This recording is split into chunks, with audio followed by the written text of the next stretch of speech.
Welcome to another lecture session on thermodynamics.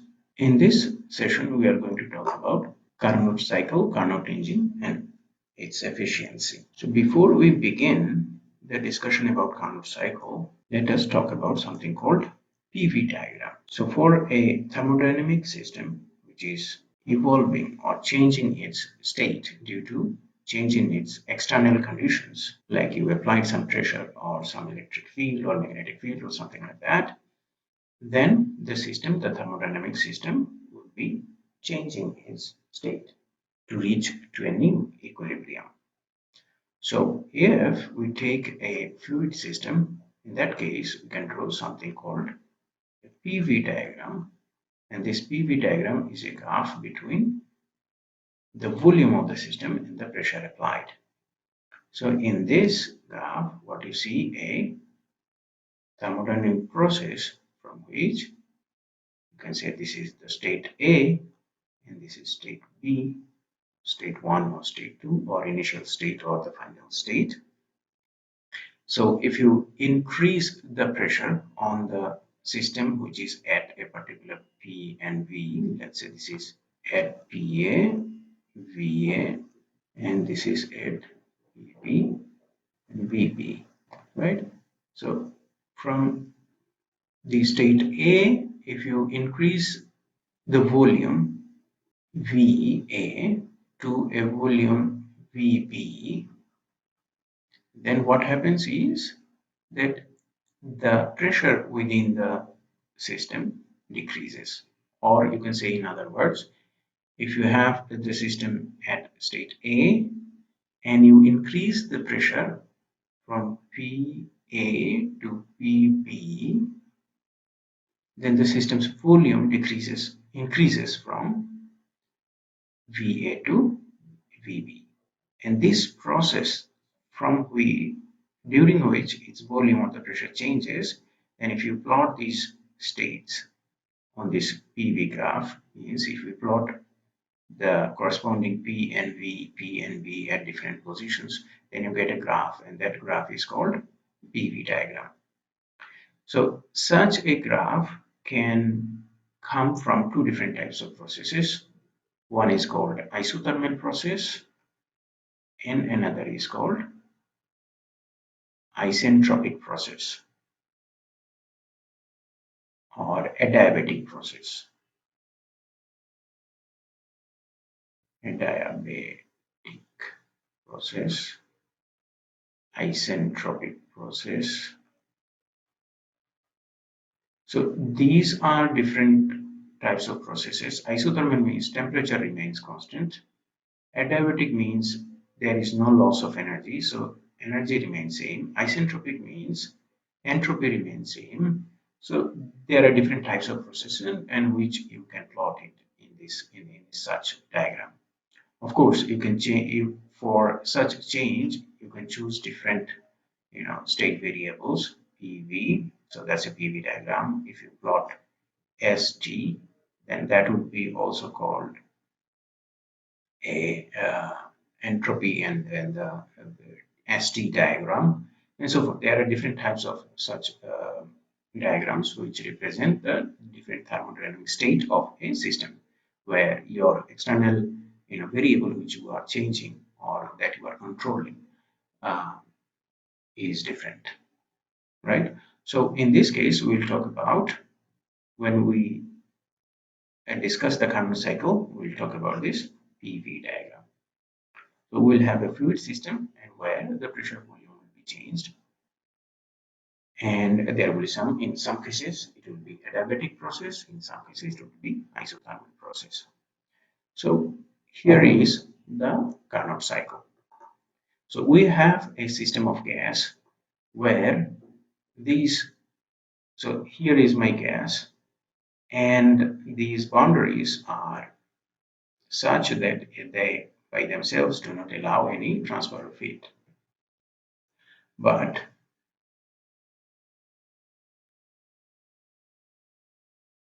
the gas which is attached to this piston, we can lift up, means we can do some work and lift up the piston, and we can increase the volume of the gas, or you can put pressure on the piston and we can decrease the volume, right? So that freedom is with us. Also, we have two more things. One is called a hot reservoir and a cold reservoir. The hot reservoir is at temperature TH and the cold reservoir is at a temperature TC. And there is an insulating stand, right? So first, the Carnot heat engine works on the basis of something called Carnot cycle. So let's discuss what is a Carnot cycle. So first step of this Carnot cycle is that, let's say the system is at state 1. So the starting state, when the system is placed over this hot reservoir, and so in the PV diagram, that's your state 1.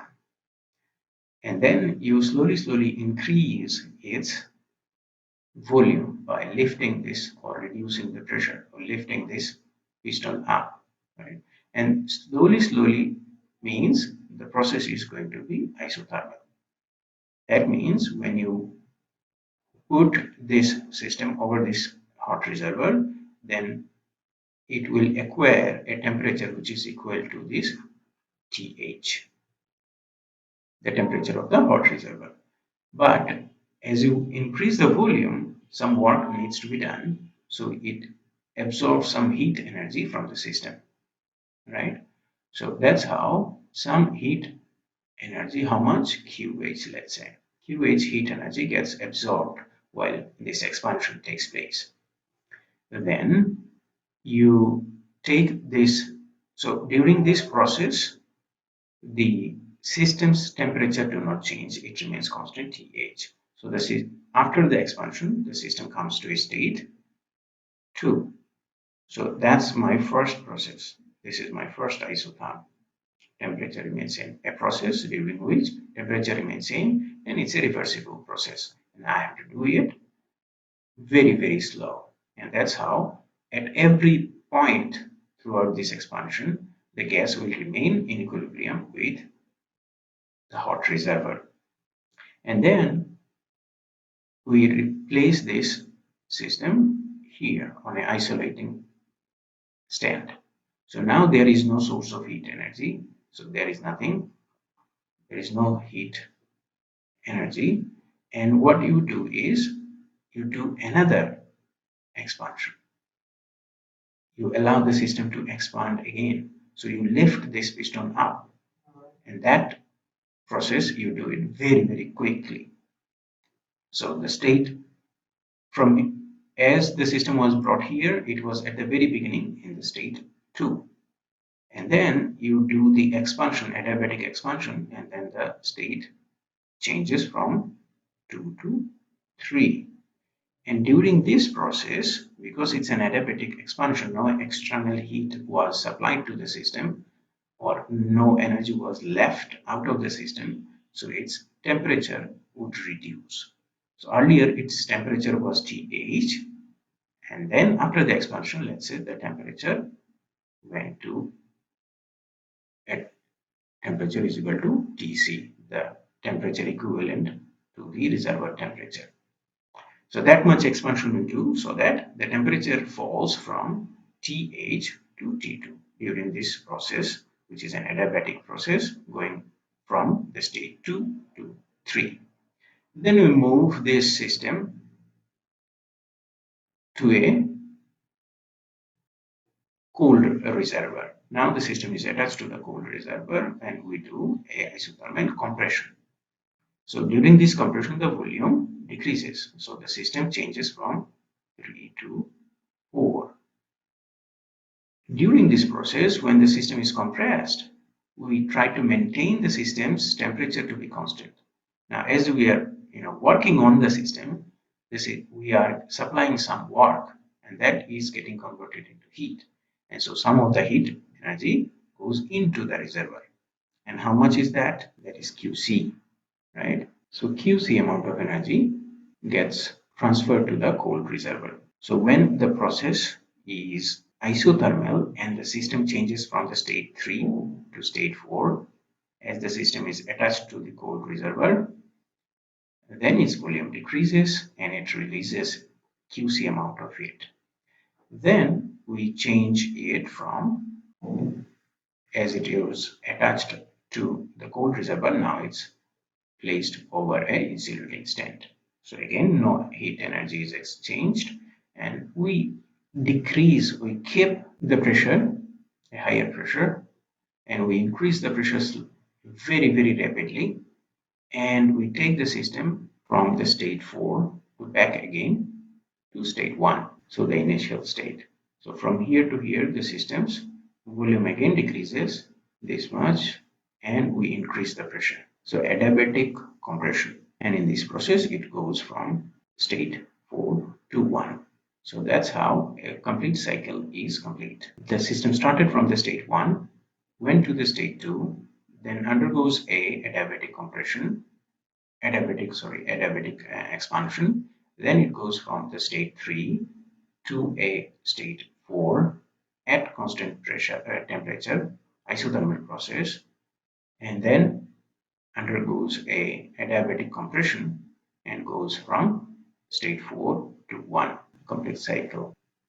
Now here you have to remember these 4 quantities. The temperature of the hot reservoir is TH, temperature of the cold reservoir is TC. The amount of heat energy that the system absorbed from the hot reservoir is QH. The amount of heat energy that was transferred to the cold reservoir is QC. Right? So these are the different isotherms.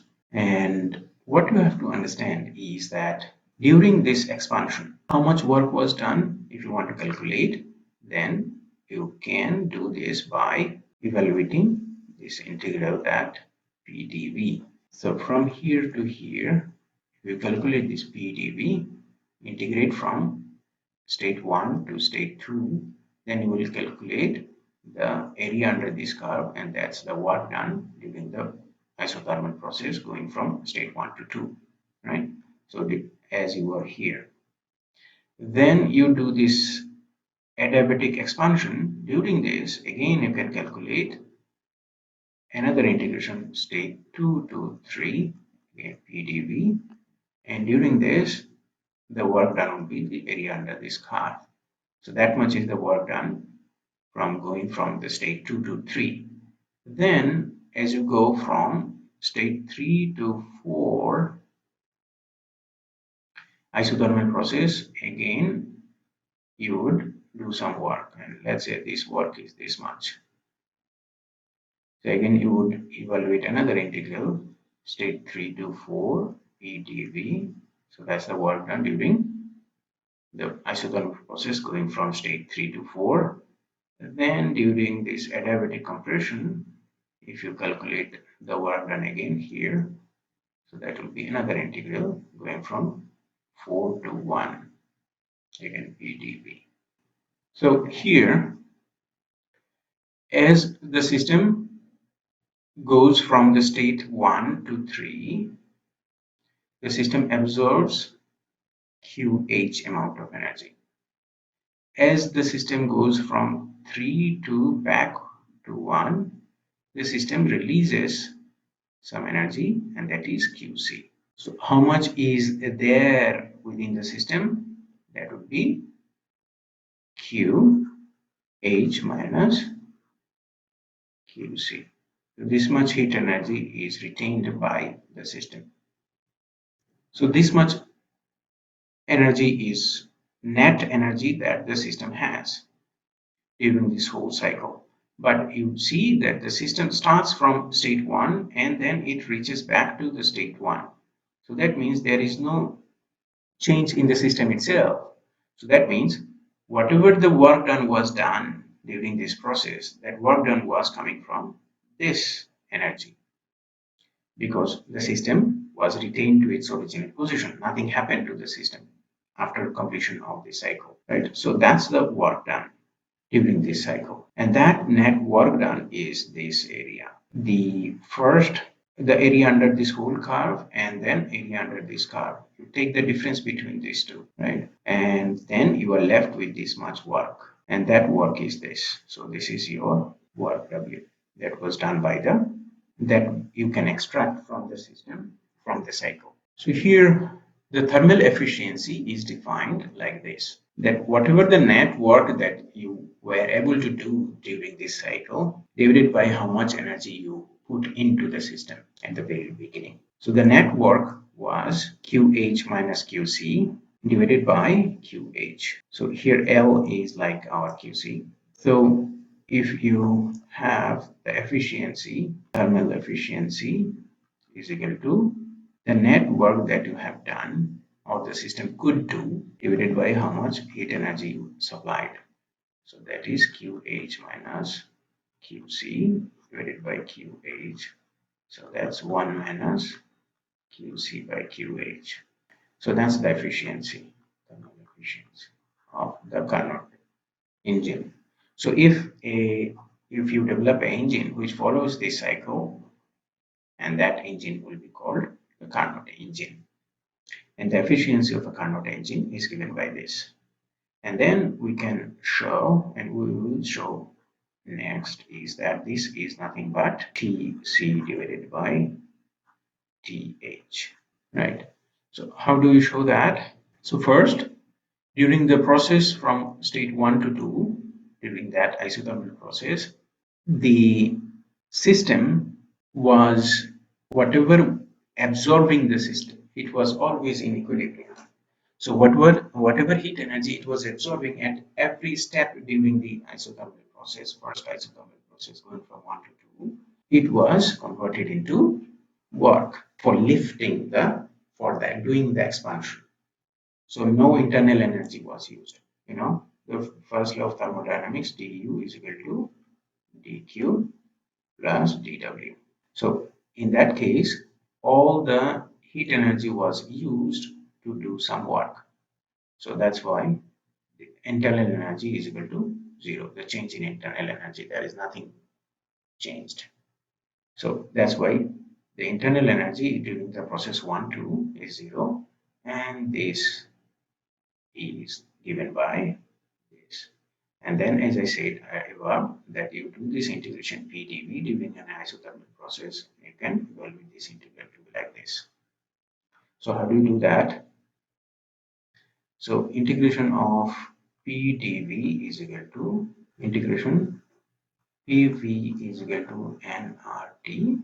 So from here, you can replace P with nRT by V. So you get nRT dV by V.